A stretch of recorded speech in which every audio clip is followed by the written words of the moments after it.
mentes que se tocan con otras mentes. La telepatía es una experiencia que muchos afirman haber tenido, pero la ciencia no está tan segura. Estas gemelas dicen que pueden hablar entre ellas sin palabras. Una madre insiste en que la telepatía salvó la vida de su hijo gemelo. El gobierno de Estados Unidos ha contratado la mente de este hombre para tratar de espiar telepáticamente. Este programa se pregunta si se trata simplemente de juegos mentales o si la telepatía existe de verdad.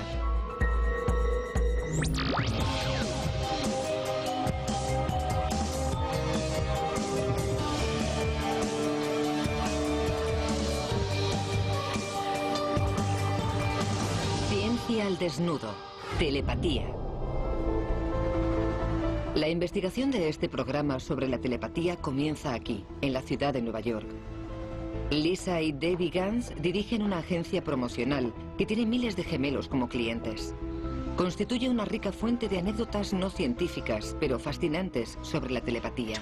Los gemelos tienen muchas historias de telepatía y sobre sentir el dolor y la felicidad del otro. Nosotros hemos tenido experiencias. Lisa estaba viviendo en Australia. Yo vivía en Australia, en la otra punta del mundo. Y yo vivía en Nueva York. Debbie vivía en Nueva York. Yo sufrí un grave accidente de coche en mitad de ninguna parte, en pleno desierto. En una carretera oscura y solitaria, el coche de Lisa chocó con una vaca y perdió el control. Debbie, que estaba a 16.000 kilómetros de distancia, supo inmediatamente que su hermana estaba mal. Miré a mi madre y le dije, ¿ha pasado algo malo? Es una sensación intangible, que no se puede explicar a nadie. Pero cuando tuve el accidente, antes de poder llegar a ningún sitio donde avisar, mi hermana ya había estado hablando por teléfono con todos mis amigos de Sydney. Nunca había tenido un presentimiento tan fuerte, similar a un dolor. Pero no era un dolor propio, era el dolor de mi hermana y no sabía cómo verbalizarlo. Sabía que tenía que ser ella. Es el ejemplo perfecto de lo que se llama un sexto sentido. Aunque no estemos juntas, compartimos experiencias a través de una conexión que no podemos explicar. Así cuando ella queda con un chico y se lo pasa muy bien, yo puedo quedarme en casa y sentir lo mismo. Eso es lo más agradable. ¿Pero puede saber Debbie con seguridad que reaccionó en el momento exacto en el que se hirió su hermana? La ciencia no puede confirmar los relatos de las hermanas Gans, que no ofrecen pruebas satisfactorias de auténtica telepatía. Muchos gemelos dicen que comparten experiencias incluso cuando están separados, como por ejemplo sacar notas idénticas en exámenes del colegio. Siempre nos acusaban de copiar en los exámenes. El profesor decía que teníamos todas las respuestas iguales y por lo tanto sacábamos notas iguales, incluso en los exámenes tipo test. Escribíamos exactamente lo mismo. ¿Es esto telepatía o una simple coincidencia? Tal vez sea un resultado natural para dos personas parecidas que estudian el mismo curso en el colegio y viven y estudian juntas. Las anécdotas de gemelos que algunos utilizan como prueba de telepatía raramente merecen ser tomadas en serio. A lo mejor una sencilla prueba para gemelos, 30 preguntas sobre la diferencia idiomática entre el inglés de Gran Bretaña y el de Estados Unidos, nos sirve para averiguar algo. Una profesora de inglés, Marilyn Elkins, supervisa el examen. Divide 3 pares de gemelos en salas separadas. Aquí está el examen. Comulgad en silencio en vuestra mente con el gemelo de la sala de al lado. Las gemelas Ashford creen que han intercambiado respuestas telepáticamente. Nos sentamos y nos concentramos en lo que puede estar pensando la otra y cómo respondería. Nos fijamos en lo que nos llega de la otra. Si no sé la respuesta, se la pregunto a Lisa. Yo le digo que voy a poner esto y ella pone lo mismo. Hablamos mentalmente la una con la otra.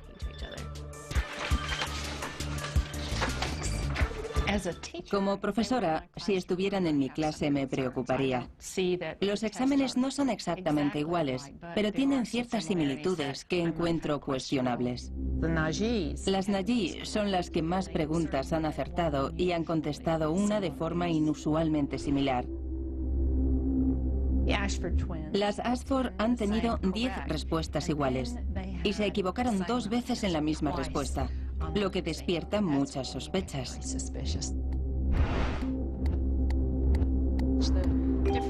Algunos resultados parecen sospechosos, pero no resultan significativos desde un punto de vista científico. Con educaciones idénticas y cerebros similares, los gemelos tienen más probabilidades de obtener puntuaciones similares.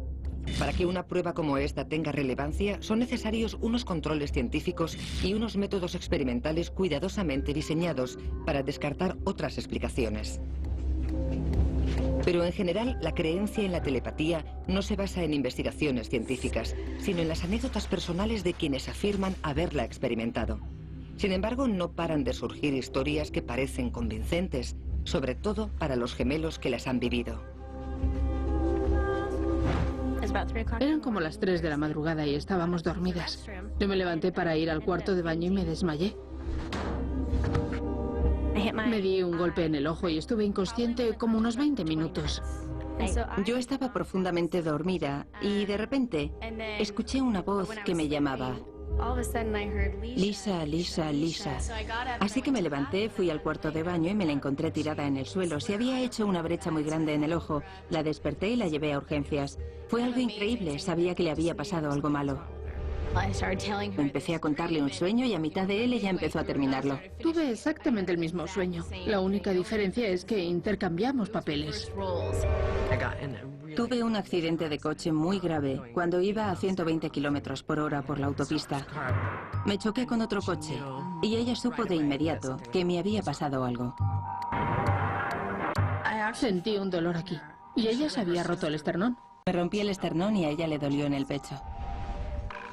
Los que quieren creer en la telepatía seleccionan historias de este tipo en las que basarse, pero son anécdotas que los científicos contemplan incluso con más escepticismo que las historias de ovnis.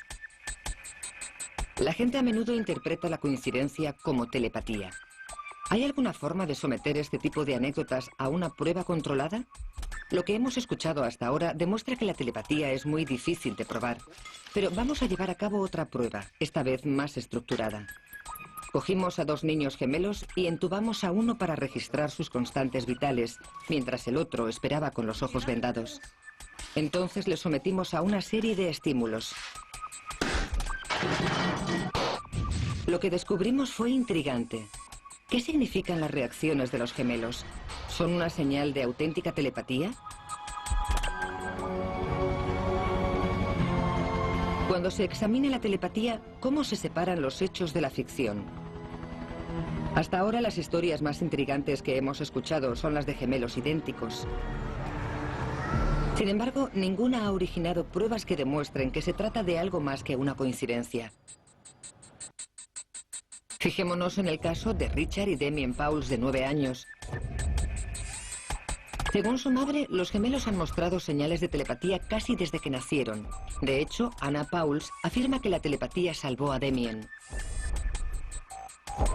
La primera vez fue cuando solo tenían 3 días. Les estaba dando de comer a los 2 encima de la cama y dejé a Damien a mi lado, en un recoveco que hice con la almohada mientras cambiaba a Richard.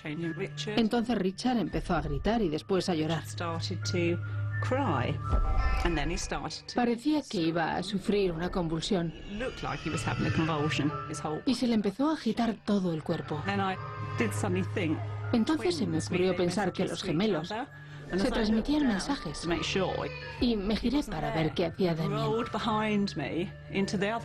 Pero ya no estaba allí. Se había escurrido detrás de mí entre las almohadas y casi se había asfixiado. Había dejado de respirar y tenía la cara azul. Tuve que hacerle el boca a boca para revivirlo. Si no hubiera sido por Richard, creo que Damien habría muerto. Las notas escolares de los gemelos son similares. Su madre cree que puede que incluso compartan las molestias y dolores del otro. Cuando tenían 3 años, Damien se quejaba de que le dolía la rodilla y resultó que era Richard el que tenía la rodilla infectada. El otro incidente más importante fue una vez que a Richard le dolía mucho la espalda y lloraba de dolor. Pero después nos enteramos que era Damien el que tenía un riñón encogido. Vamos a examinar a los gemelos en busca de señales de comunicación telepática. Primero se les separará para evitar que se comuniquen físicamente.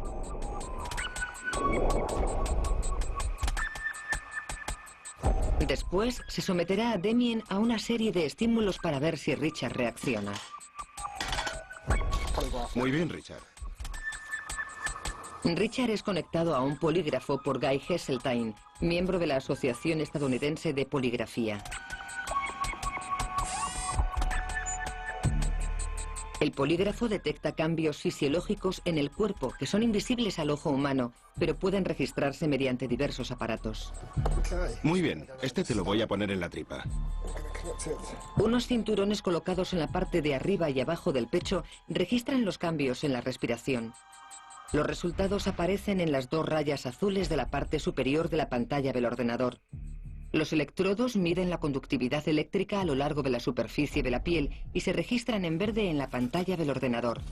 Un tensiómetro colocado en el brazo mide el pulso y registra cualquier cambio en la presión arterial. Es la raya roja de la pantalla.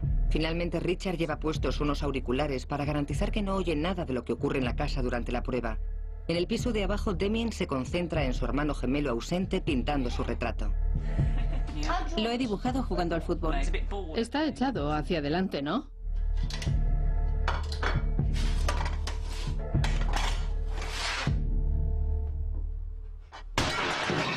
¿Para qué has hecho eso? Damien se queda sorprendido. ¿Es posible que su hermano haya reaccionado igual? Poco después de que su madre tirase los platos, se apreció un incremento de la actividad cardíaca, seguido muy de cerca por un aumento de la resistencia de la piel que podrían ser significativos.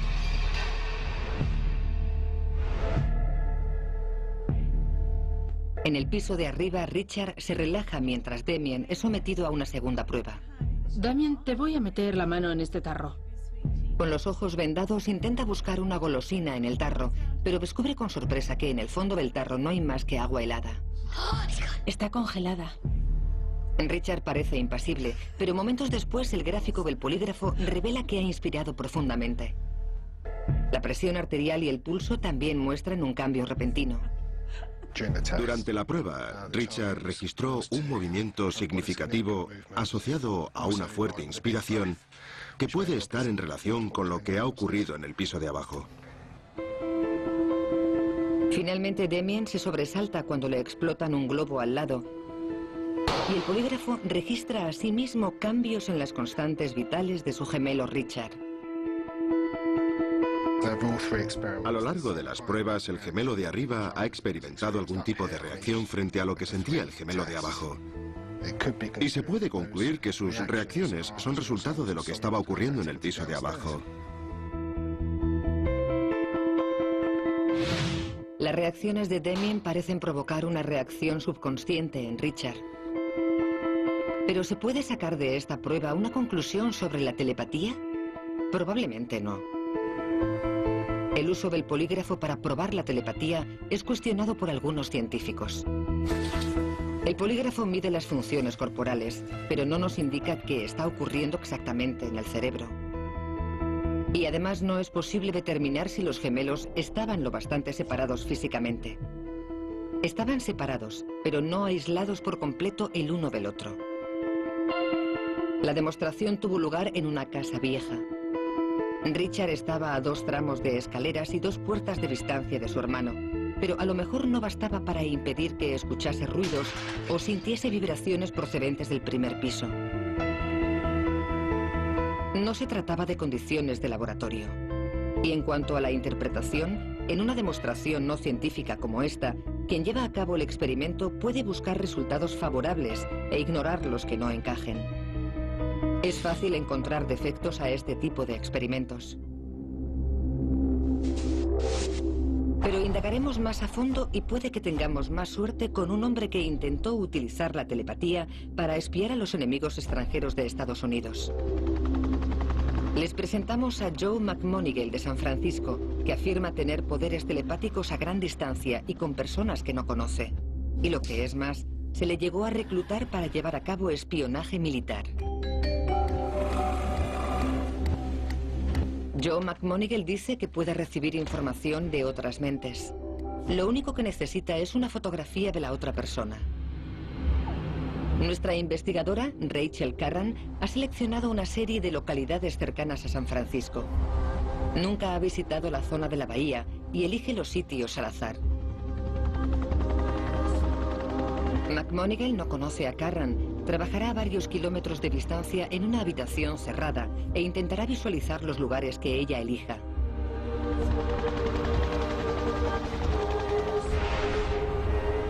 Carran elige 6 lugares y los fotografía. Son un puerto deportivo, una cantera, el puente de Dumbarton, el aeropuerto municipal de Palo Alto, el estadio de fútbol de la Universidad de Stanford y un secuoya gigante. Los duplicados de las fotos de cada lugar se meten en 6 sobres distintos y se entregan a un abogado para que los custodie. El abogado lanza un dado para seleccionar uno de los sobres. El proceso de selección al azar garantiza que ni Carran ni McMonigle puedan influir en él. Vamos a ver qué sobre elegimos.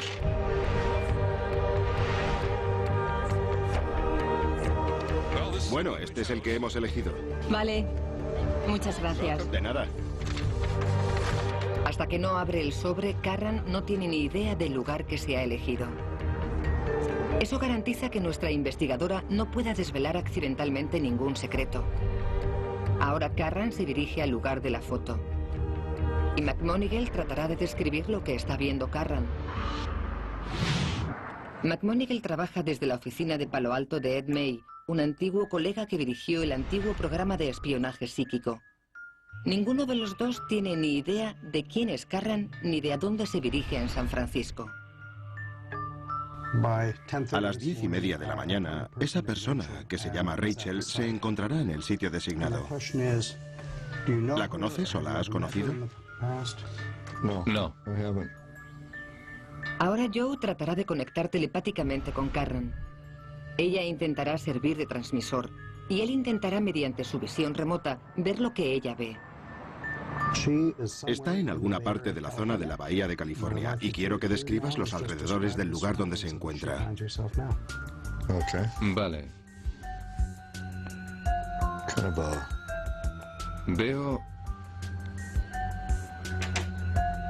medio arco. Y hay algo oscuro. Está rodeada de oscuridad. McMonigle se fija un tiempo límite de 30 minutos para describir dónde se encuentra Carran. Volveremos para ver lo exacta que resulta ser su visión remota. Pero mientras tanto, visitaremos un laboratorio que está intentando dar el visto bueno científico a sus investigaciones paranormales. Una mujer trata de abrir la mente para recibir imágenes de un compañero que se encuentra a muchos metros en una habitación sellada. ¿Podrá demostrar este experimento si la telepatía existe? Una visita a la Universidad de Edimburgo puede revelarnos más datos. Aquí unos científicos están trabajando en una versión del denominado test de Ganfeld. Requiere que el voluntario esté profundamente relajado y casi dormido. A cargo de este experimento se encuentra el Dr. Paul Stevens, que lleva casi una década trabajando en la Universidad de Parapsicología de la universidad y ha estudiado los poderes extrasensoriales y la psicoquinesia. Aunque muchos dudan que la parapsicología pueda producir resultados fiables, Stevens está tratando de demostrar lo contrario, y su trabajo puede proporcionarnos los datos que estamos buscando.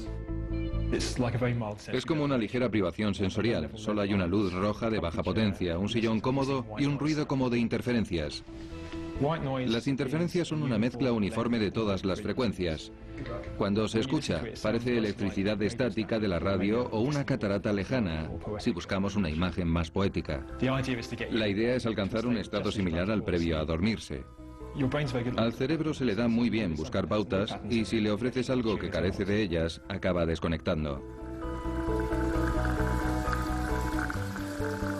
Lo que estamos haciendo se parece más a soñar despierto que a soñar dormido.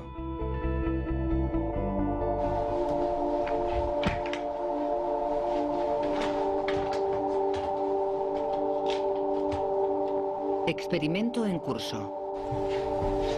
A unos 25 metros de distancia, otro voluntario, el remitente, entra en una habitación sellada y se prepara para transmitir mensajes mentales. Un ordenador selecciona al azar unas imágenes en vídeo y las reproduce una y otra vez. La labor del emisor consiste en transmitir esas imágenes al receptor. Al principio las respuestas del receptor no tienen nada que ver con el mensaje, no hay telepatía. Agua que fluye en un estanque. Un lago. Suena como una televisión estropeada. En mi piso, en mi cuarto de estar, tumbada en el sofá con una manta encima. Puede que sea casualidad, pero gradualmente el receptor parece centrarse en las imágenes de vídeo de una calle. Una calle con muchos coches. La lluvia sobre un paraguas. Paseo por una calle y paso junto a un bar. Pasan muchos coches. Ahora veo un coche rojo. Me pesan los pies. Me pesan cada vez más. Tengo la vaga sensación de que hay coches. Y un tanque. Tengo los brazos apretados, los puños apretados. Ahora pasa un coche azul y suenan las bocinas.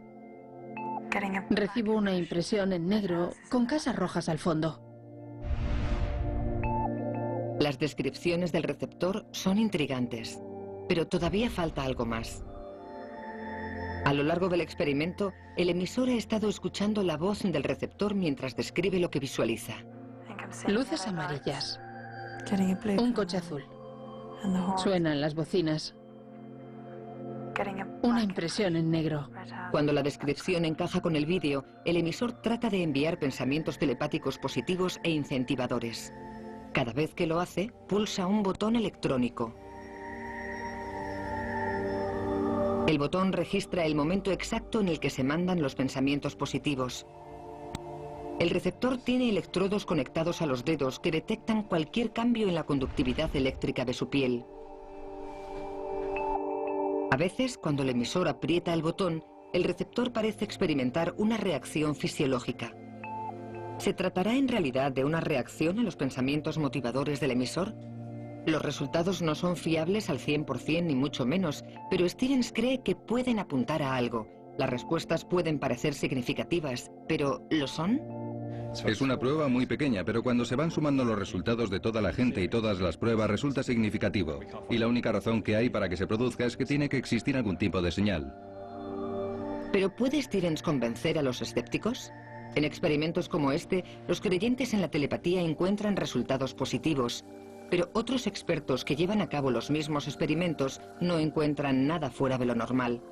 No obstante, durante 56 experimentos de telepatía, Stevens detectó indicaciones de que los receptores a veces respondían a las motivaciones positivas.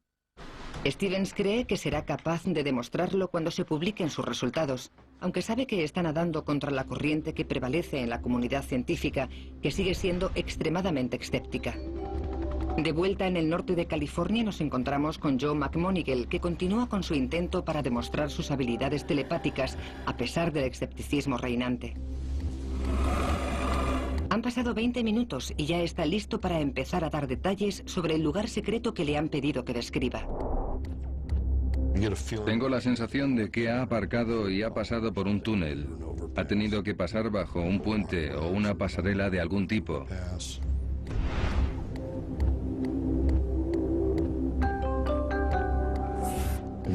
Hay algo, una especie de contrafuerte muy alto que cuelga por encima de ella. El antiguo compañero de McMonigle, Ed May, le mantiene centrado enseñándole de vez en cuando la foto de Carran. Ella intenta actuar de emisor y transmitir imágenes a McMonigle, el receptor.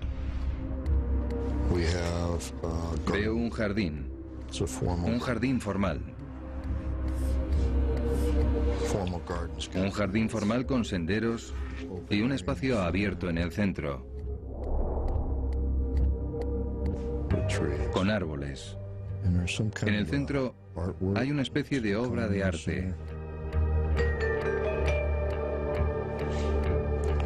Es una obra de arte muy extraña, colocada sobre grava o piedra.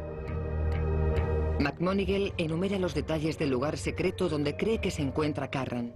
Se concentra fijamente durante casi media hora y al final revela la información que ha recibido. ¿Pero resulta exacta esa información?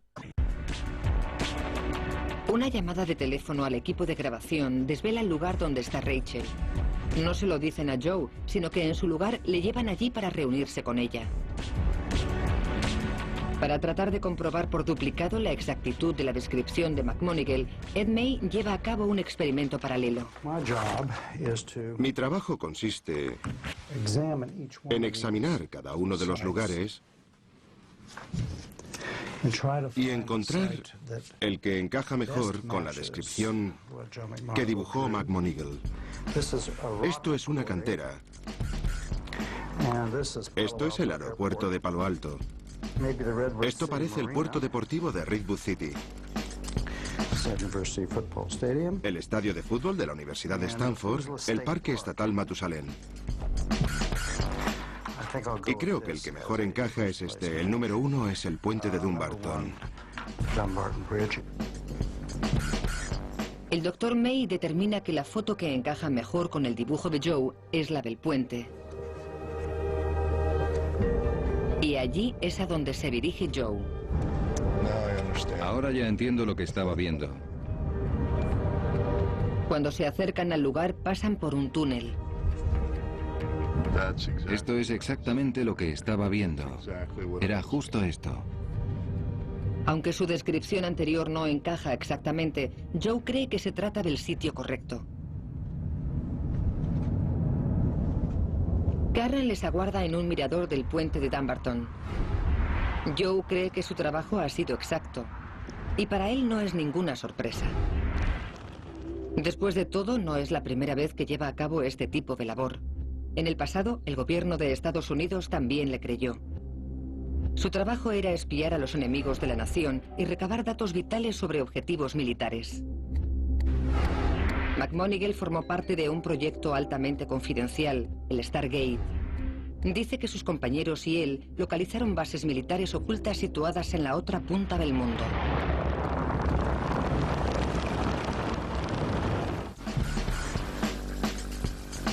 Los ejemplos que hemos visto hasta ahora como casos de telepatía han sido algo dudosos. Así que nos centramos en el exagente de la inteligencia estadounidense que dice que puede describir un lugar oculto a kilómetros de distancia.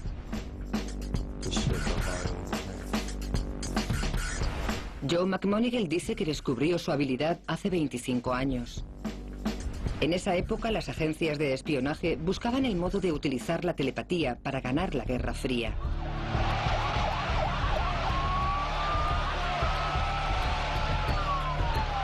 ...4 de noviembre de 1979... crisis de los rehenes de Irán.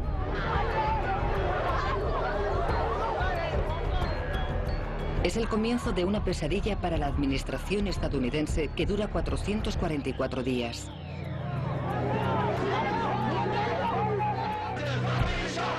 El gobierno trata desesperadamente de rescatar vivos a los rehenes e intenta todo lo posible, tanto técnicas de espionaje convencionales como una herramienta poco habitual. Agentes que afirman tener poderes telepáticos. A miles de kilómetros de Irán, esta discreta cabaña de Fort Meade, en Maryland, albergó un programa de telepatía de alto secreto del gobierno de Estados Unidos que se denominó Stargate. Empleaba a personas que creían que podían percibir lo que acontecía a miles de kilómetros. La CIA denominaba esta habilidad visión remota. McMonigle cuenta que trabajó en la crisis de Irán durante un año como vidente remoto. Nos llamaron, nos enseñaron cientos de fotografías y nos pidieron que identificásemos a los rehenes. A continuación, McMonigle y los otros videntes remotos intentaron recabar información sobre los rehenes y su estado. Hicimos de todo. Desde tratar de averiguar en qué condiciones estaban los rehenes, hasta localizar en qué habitación los tenían, descubrir su estado de salud, la identidad de los secuestradores, las armas que tenían y el tipo de armamento del que disponían. McMonigle dice que las descripciones de su equipo fueron corroboradas.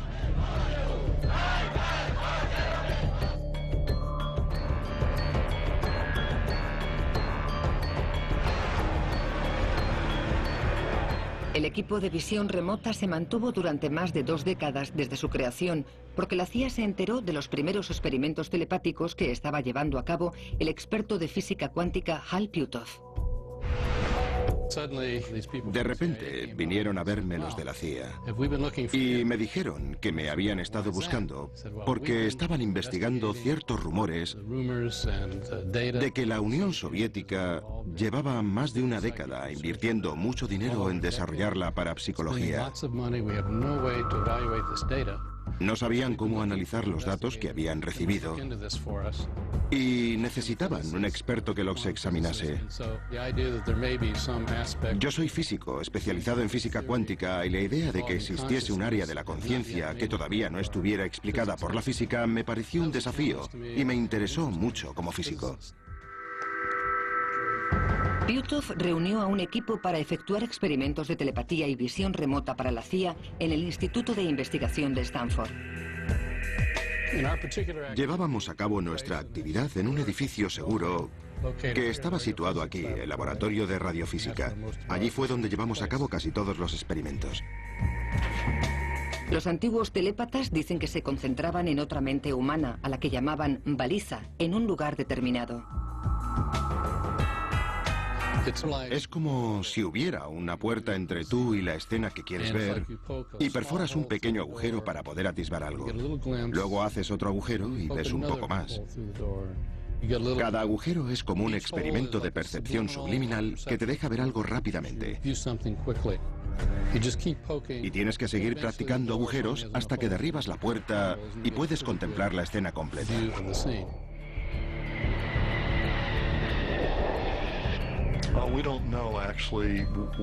No sabemos lo que interviene en la transmisión de datos que lleva a cabo el emisor. Puede que sea telepatía, comunicación entre mentes entre la persona que actúa de emisor y el vidente remoto.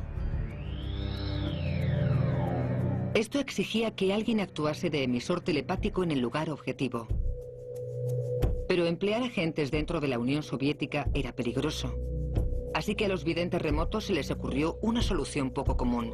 Dejaron de utilizar una baliza y se concentraron simplemente en las coordenadas de un mapa del objetivo. Pasar de la telepatía a algo que mejor se podía denominar clarividencia supuso un cambio considerable. Pero los clarividentes pensaban que seguían obteniendo resultados. Pasar de concentrarse en la baliza a las coordenadas geográficas puede decir que es un salto imposible a nivel psicológico, pero como nuestro programa se impulsaba de modo completamente empírico, si obteníamos resultados no importaba que no se pudieran explicar. No teníamos ni idea de cómo funcionaba, pero cuando obteníamos un resultado lo desarrollábamos hasta donde quiera que nos llevase.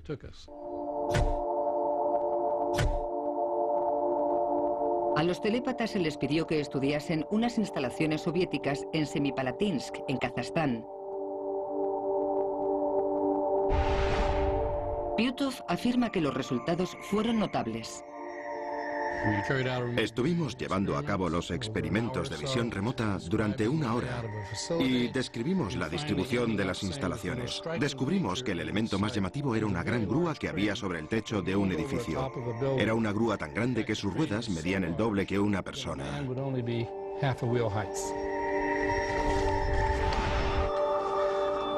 Y este es el verdadero aspecto del lugar. Así que teníamos razón. Había una grúa muy grande que rodaba encima de un edificio. Pero la exactitud de la visión remota ha seguido criticándose incluso después de que se hiciera público el experimento de Semipalatinsk. Pero para McMoneagle la telepatía es una realidad, tanto que la ha transformado en un negocio en el que presta sus servicios de visión remota a empresas con fines comerciales. Imagínense la siguiente imagen. Es como si alguien te vendase los ojos y te encontrases totalmente a oscuras. Está tan negro que no te puedes ver ni la mano delante de la cara. De repente se enciende la luz de un flash que ilumina todo lo que hay en la habitación con claridad. Pero rápidamente se apaga y vuelves a verte sumido en la oscuridad. Y entonces alguien te pregunta: rápido, dime dónde estás. ¿Puede explicarse científicamente? Creo que todavía no. McMonigle afirma que entonces le dieron un objetivo real. El Consejo de Seguridad Nacional quería saber lo que estaba ocurriendo en el interior de un nuevo y enorme edificio al norte de la Unión Soviética, en un puerto del Mar Blanco llamado Severodvinsk. Me pidieron que describiera lo que pasaba en el interior de este edificio. Y la imagen que yo recibí fue de dos grandes cilindros que estaban soldando juntos. Vi tubos de misil y un sistema de propulsión único. Y todo ello tenía lugar junto a un submarino de tamaño medio que parecía diminuto al lado del que estaban construyendo. Era gigantesco. Calculé que tendría el doble de tamaño que un submarino medio. Dice que fue el que averiguó que el edificio era una fábrica de submarinos, aunque estaba a 800 metros del mar y no había ningún curso de agua. Según McMonigle, su visión se vio confirmada pocos meses después. Unos 100 días después, apareció una gran excavadora y empezó a abrir un canal hacia el mar, por el que se lanzó el submarino más grande del mundo. Un submarino de clase tifón, al que llamaban cola de castor, por la forma de su parte trasera. Me concedieron la Legión al Mérito, una de las condecoraciones más altas que hay en tiempo de paz y que se pueden otorgar a un militar, y me la concedieron por mi visión remota. Esta es la Legión al Mérito. A pesar de las afirmaciones de McMonigle, el escepticismo que rodea la visión remota sigue siendo muy elevado. En 1995, la CIA encargó un informe sobre el programa. Uno de sus autores criticó parte de la metodología experimental de la unidad. Llegó a la conclusión de que no había pruebas de que los resultados de las observaciones eran producto de la visión remota.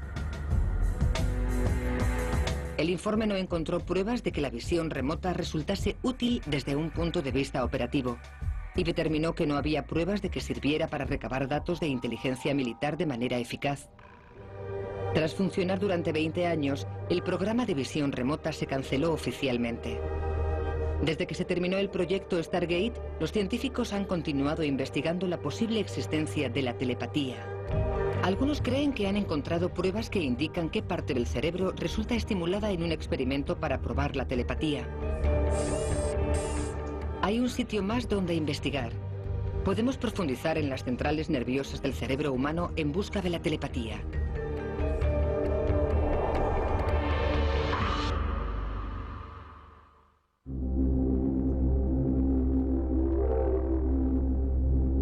Un cerebro humano medio tiene 100.000 millones de neuronas.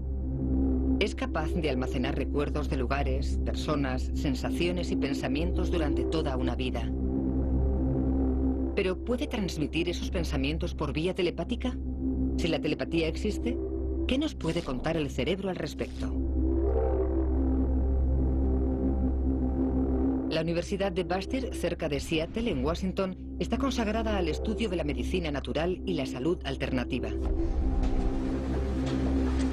Aquí los investigadores tratan de medir lo que ocurre en el cerebro de la gente que intenta comunicarse telepáticamente. En este caso son una madre y una hija. El experimento comienza situando a cada una de ellas en una habitación separada y segura. Después se les conecta a una máquina que mide las ondas electromagnéticas del cerebro. Es una gorra con electrodos que recoge las ondas de varios puntos del cerebro. Yorga, la emisora, va a intentar enviar señales telepáticas a su hija Ingrid, la receptora, que está en la habitación contigua. Se les echa gel conductor en la cabeza para que los electrodos puedan captar las señales del cerebro.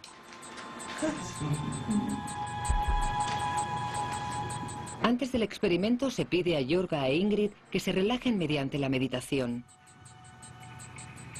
Los científicos de Baxter creen que así el cerebro llega al llamado estado alfa, un estado de relajación y reflexión. Entonces la madre o emisora recibe un simple estímulo visual en el cerebro, un tablero de ajedrez que cambia repentinamente. La pequeña alteración de la raya inferior de la pantalla representa el momento en el que cambia el diseño del tablero. 100 milisegundos después, el cerebro de la hija parece mostrar actividad. ¿Podría ser una respuesta al movimiento del tablero de ajedrez de la sala de al lado? ¿Ha provocado la estimulación visual de la madre un cambio en las ondas cerebrales de la hija? ¿Se trata de una simple coincidencia al azar o están relacionados? El análisis estadístico de una serie de pruebas indica que en unas pocas personas el resultado puede deberse a algo más que el azar. Los científicos ahora aceptan la posibilidad de que los cerebros de algunos receptores reaccionen inexplicablemente a otra mente desconectada a 10 metros de distancia. Un investigador, el profesor Clark Johnson, se mostró inicialmente escéptico ante los resultados. Yo he sido uno de los mayores escépticos de esta universidad. Cada vez que obteníamos resultados sabía que no podían ser correctos y pedía que los siguiesen investigando. Pero ya se me han acabado las excusas para convencerme de que se cometían errores. Ya no encuentro razón para no creerlo. El experimento se repite, esta vez con el receptor dentro de un escáner de resonancia magnética. ¿Volverá a reaccionar milisegundos después de que se altere el diseño del tablero de ajedrez? Las imágenes de la resonancia magnética indican que la parte del cerebro de los receptores que resulta estimulada es la parte trasera, la zona que registra los impactos visuales. Podría tratarse de una coincidencia, pero si se tratase de telepatía, ¿podría estar reaccionando esta parte del cerebro a señales telepáticas?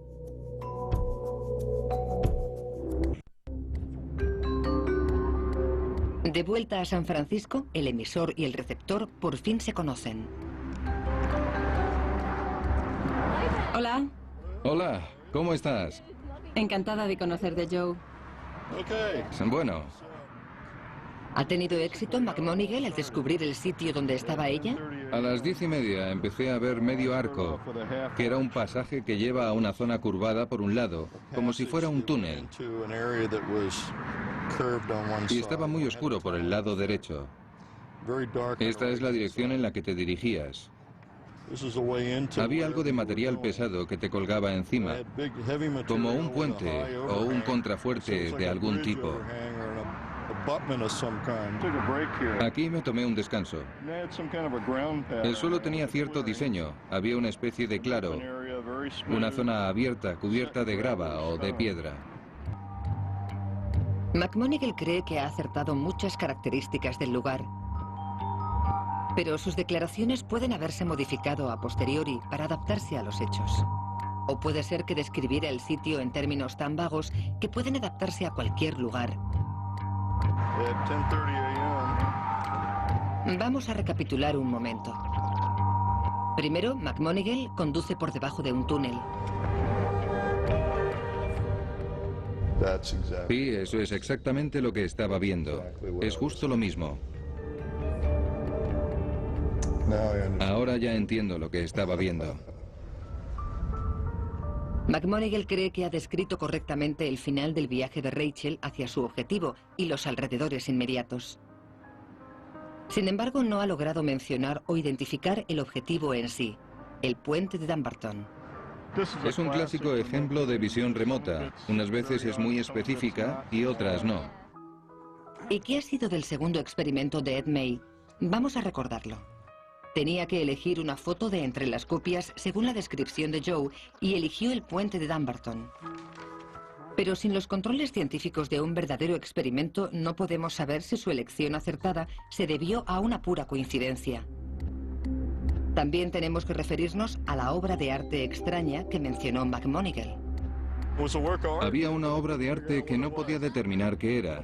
A lo mejor eran esos dibujos. Podían ser esos dibujos. No paraba de verlos. Claro.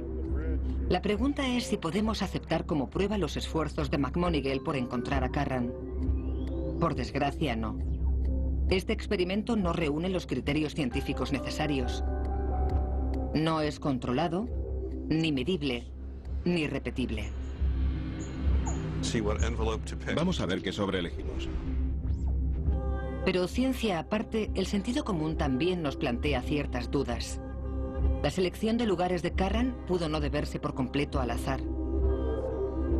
Tal vez otra persona habría elegido sitios menos representativos de la zona, como un aparcamiento o una iglesia. Y tal vez McMonagall tentó a la suerte describiendo una visión genérica que podía adaptarse a muchas estructuras diferentes. Seguimos sin convencernos de que este experimento sirva para probar la existencia de la telepatía. Pero, ¿y los otros experimentos? Son fenómenos inusuales que parecen contradecir las reglas de la razón científica. Gemelos que responden el uno al otro. Un hecho fascinante, pero poco concluyente. Mujeres analizadas en condiciones de laboratorio y científicos que no están de acuerdo sobre si sus reacciones son significativas o mera coincidencia.